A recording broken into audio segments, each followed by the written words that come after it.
Hi again. In this lecture, I would like to do a first example with a hydrostatic question. But before doing that, I would like to tell you about three different cases that are typical for hydrostatic questions, or for most hydrostatic questions.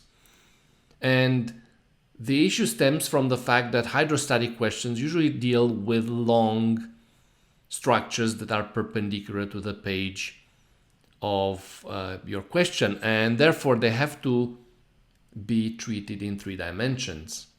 And the first case is when you have such an element that has a determined length that is perpendicular to the page.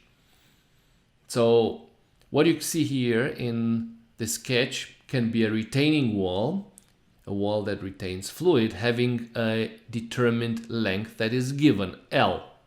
So in this case, you would have obviously to use the length L in your analysis. So when you calculate the resultant force for a pressure block, you have to use this dimension L.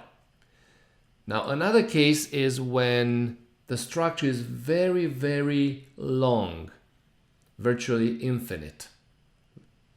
So therefore it doesn't have a determined length. The length is very long.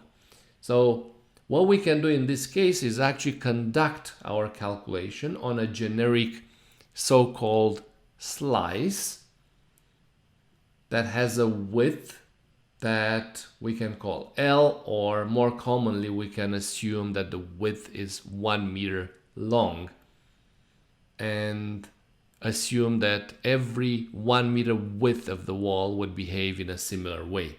So therefore we can use the length of 1 meter in our calculations.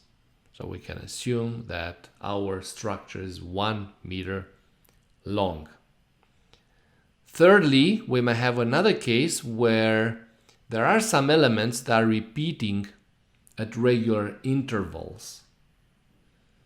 And an example could be another very long structure, again like a retaining wall. But now, say this wall is supported by some elements, by some struts, some bars at a certain distance between them. So for example, in this case, we have a number of bars, and then being equally spaced, we can assume that each of the bars would be responsible for half of the distance to the one to the left and half of the distance to the one to the right. So that would consist in the red hatched area. And if the distance, the equally spaced members are spaced at L, then the width of the red hatched area, which is also known as the tributary width of one of these elements, then its width would be also equal to L, because we have half of distance to the left, so that's half L, and half of distance to the right, so that's another half L.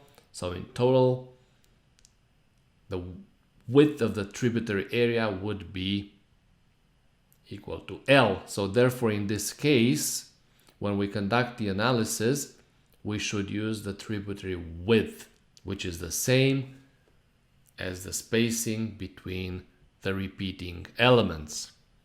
So have in mind that these are three different cases that can be typical for hydrostatic questions, and every time when you solve a problem, like for example the one in this example, you have to first figure out which category of these three cases you are in, and then use the correct distance perpendicular to the page that applies to that situation. Now in example number 1, we have to deal with a concrete retaining wall, a rectangular concrete retaining wall that is supposed to retain mud that has a density equal to rho m on its right hand side. and the wall has a density equal to rho C. The wall has a width of B and a height of H. And the question asks us to determine the minimum thickness of this very long concrete retaining wall. So in other words, we have to calculate the minimum distance, the minimum dimension B, in order to prevent the wall from overturning about point A. Point A being the bottom left corner of the wall, so this one. Now, in order to do that, we will have to draw the free body diagram of this wall. And this is point A, the point of overturning. The wall will be acted upon by its own weight,